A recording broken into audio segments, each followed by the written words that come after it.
Hello guys, last వీడియోలో మనం LC circuit గురించి తెలుసుకున్నాం అండ్ ఆర్ఎల్సి కాంపోనెంట్స్ గురించి తెలుసుకున్నాం. అండ్ ఇప్పుడు మనం ఫైనల్గా డిసి అనాలిసిస్ ట్రాన్సిషన్లో ఒకటి ఉంది, అదేంటి ఆర్ఎల్సి సర్క్యూట్. అది ఈరోజు తెలుసుకుందాం. ఏంటి ఆర్ఎల్సి సర్క్యూట్? మనం ఏం చేస్తున్నాం? DC analysis. ఇది ఓకేనా? DC analysis.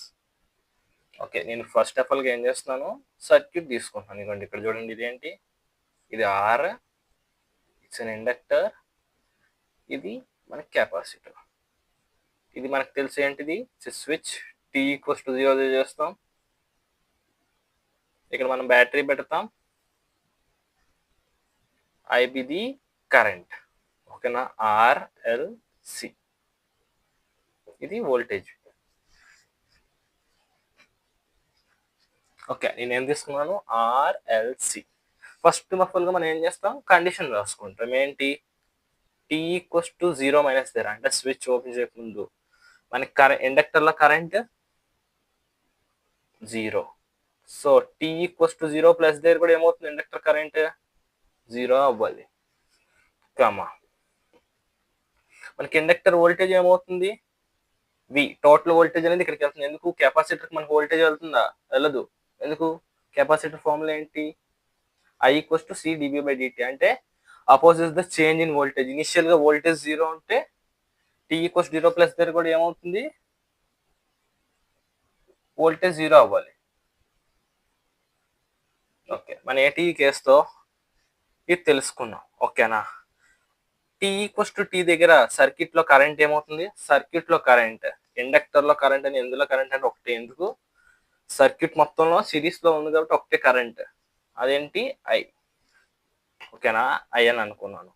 ఇప్పుడు మనం ఏం తీసుకున్నాం, మనం ఇనిషియల్ కేసెస్ తీసుకున్నాం. ఇప్పుడు ఏం చేస్తాం, మనం సర్క్యూట్ కి కేవీఎల్ వాడదాం. ఏం చేయాలి మనం, కేవీఎల్. ఇక్కడ చూడండి, నేను కేవీఎల్ అప్లై చేస్తున్నాను. ఓకేనా? ఫస్ట్ ఆఫ్ ఆల్ గా కరెంట్ ఎంత, మనకి వోల్టేజ్ ఈక్వల్స్ ఏమని రాయొచ్చు, ఆర్ఐ, ఇందులో current plus L di by DT plus కెపాసిటర్కి 1/c ఇంటిగ్రల్ ఐడిటి. అంతే కదా? ఇప్పుడు దీన్ని ఏం చేస్తాను, మనకి ఇంటిగ్రల్ ఉంది, దాన్ని పోవాలంటే ఏం చేయాలి, డిఫరెన్షియేషన్ చేయాలి రెండు బోత్ సైడ్స్. అప్పుడు ఏమవుతుంది మనకి, ఆర్డిఐ బై డిటి. నేను ఈ టర్మ్ని ముందు రాసుకుంటున్నాను,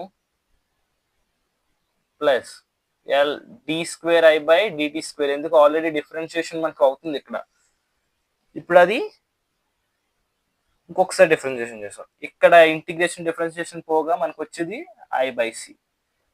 మనకి ఇక్కడ వోల్టేజ్ కదా ఉంది, దానికి చేస్తే మనకి 0. ఇప్పుడు చూడండి, L D square I by DT square plus R DI by DT plus I by C equals to 0. అంటే ఐ బై సి 0. ఇప్పుడు ఏం చేస్తాం, నాకు ఈ కోఎఫిషియంట్ ని రిమూవ్ చేయాలి. అప్పుడు ఏం చేయాలి, మొత్తం ఈక్వేషన్ మొత్తం ఎల్ తో డివైడ్ చేస్తాం. మనకు వచ్చేది ఏంటి, d square I by DT square plus R by L di by DT plus I by LC. ఓకేనా? I by LC. ఓకేనా? ఇదేంటి, సెకండ్ ఆర్డర్ డి అని రాస్తున్నాను, అంటే డిఫరెన్షియల్ ఈక్వేషన్ అని. ఓకే, ఇప్పుడు నేను ఏం చేయాలి, నాకు second order differential equation solve చేయాలి. అందులో మనకి ఇది రైట్ సైడ్ పార్ట్ 0 అండి. ఓకేనా? మనం ఇప్పుడు ఏం చేయాలి, ఓన్లీ ఈ ఫంక్షన్ ఇది ఉంది కదా, ఈ డిఫరెన్షియల్ ఈక్వేషన్ కి సొల్యూషన్ కట్టాలి. ఓకేనా? మనకి కరెంట్ టైం వేరియబుల్లో రాసుకోవాలి, అంతే కదా? ఇక్కడ ఒకసారి చూడండి, నేను డి బై డిటిని ఏమనుకుంటున్నాను, డి అనుకుంటున్నాను.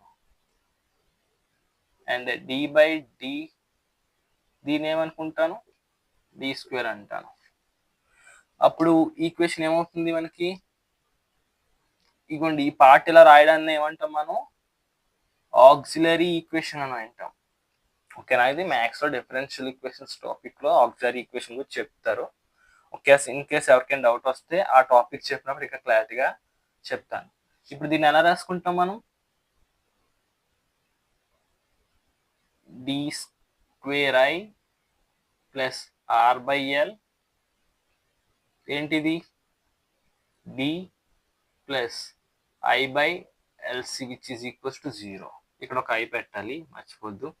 అన్నిట్లో ఐ కామన్ తీస్తాను, అప్పుడు నాకు ఏమొస్తుంది D square plus R by L D plus 1/LC. ఈ మొత్తం ఏంటి ఐతో ఈక్వల్ చేసి 0 చేస్తే ఏమవుతుంది మనకి? ఓకేనా, మనకి కరెంట్ 0 కాకూడదు, ఎందుకంటే మనం కరెంట్నే ఫైండ్ చేస్తున్నాం కదా. అప్పుడు మనం ఏం కనుక్కోవాలి? మనం ఈ ఈక్వేషన్ని మనం కనుక్కోవాలి.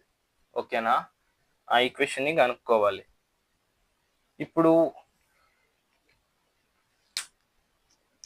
నేను పార్ట్ని అక్కడ వరకు రాసాం కదా, అండ్ ఈ పార్ట్ని నేను రబ్ చేస్తున్నాను. ఏం చేస్తున్నాను? రబ్ చేస్తున్నాను. ఆల్రెడీ నోట్ చేసుకున్నారు కదా అందరూ.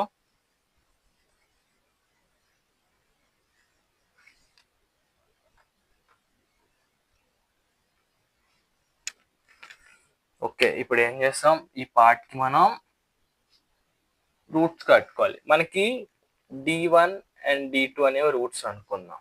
ఓకేనా, నేను D1 ఓర్ D2 అని రాస్తాను. క్వాడ్రాటిక్ మీకు ఆల్రెడీ చెప్పాను, క్వాడ్రాటిక్ ఈక్వేషన్ ఫార్ములా వాడతాం, ఎందుకంటే ఇది క్వాడ్రాటిక్ ఈక్వేషన్ లాగే కదా ఉంది. రూట్ కట్టండి, అప్పుడు ఏమవుతుంది? -R/2L plus or minus √/. నేను సాల్వ్ చేశాను ఆల్రెడీ, అందుకని డైరెక్ట్గా రాస్తున్నాను. మనం స్టెప్స్ని ఎప్పుడు ఎంత బేగా రెడ్యూస్ చేద్దాం అంటే అంత మంచిది. మనకి స్టెప్స్ని అంత ఫాస్ట్గా రెడ్యూస్ చేసుకుంటే అంత మంచిది. ఇది ఏమవుతుంది? R²/4L² minus 1/LC. అంతేనండి, అంతే కదా. ఇది ఇప్పుడు నేను దీన్ని ఏమనుకుంటాను? D1, ఇందులో మనకి 2 పాసిబిలిటీస్ ఉన్నాయి, ప్లస్ ఆర్ మైనస్ కదా. దీన్నే -α ప్లస్ బీటా అని రాసుకుంటున్నాను D1ని. అండ్ D2ని ఏమనుకుంటున్నాను? -α మైనస్ బీటా. ఎక్కడి వరకు బాగుంది సార్? ఇప్పుడు ఏం చేస్తామంటే, నేను ఇప్పుడు చెప్పింది బాగా చూసుకోండి. మనకి ఆల్ఫా అంటే ఏంటి? Damping factor. ఓకేనా, డాంపింగ్ ఫ్యాక్టర్. ఓకేనా, ఇది డాంపింగ్ ఫ్యాక్టర్ అంటాం. 1/√LC ఉందనుకో, దీన్ని ఒమేగా అంటాం. ఒమేగా అంటే ఏంటి? ఓకేనా, అన్డాంప్డ్ న్యాచురల్ ఫ్రీక్వెన్సీ.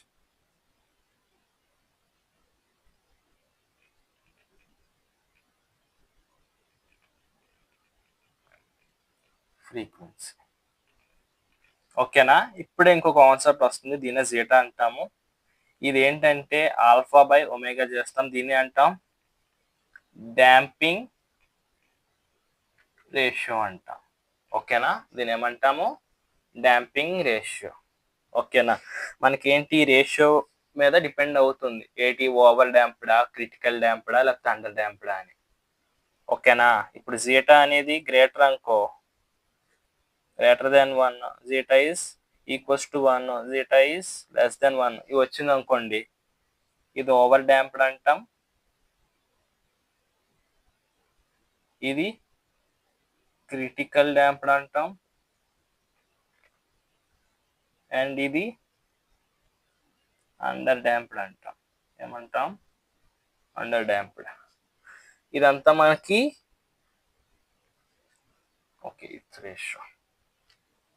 నెక్స్ట్ టాపిక్, కానీ మనం ఫస్ట్ ఏం ఫైండ్ చేయాలి? నాకు కావాల్సింది కరెంట్ కావాలి. ఓకేనా, కరెంట్ కావాలి, అప్పుడే మనం చేస్తాం. మీరు ఒక్కసారి చూసుకోండి. ఓకే, ఒక్కసారి మనకి ఒకసారి చూసుకుంటే బీటా చూసారా? బీటా ఏంటి మనకి?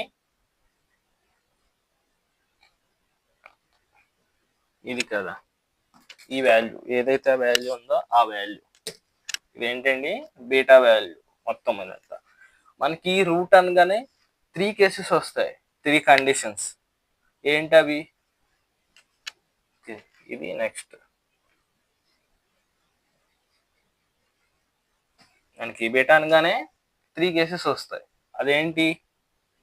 First of all R² - 4L² minus 1/LC greater than 0. ఓకేనా?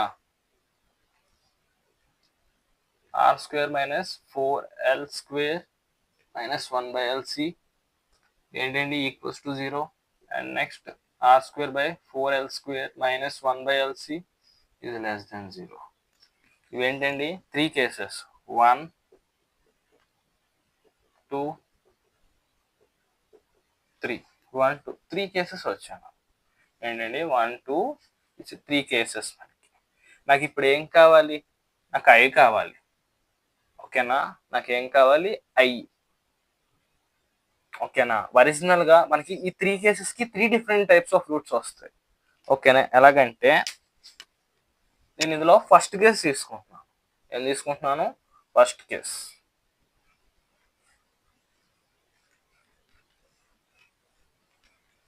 మనకు రూట్స్ గుర్తున్నాయి కదా అందరికి.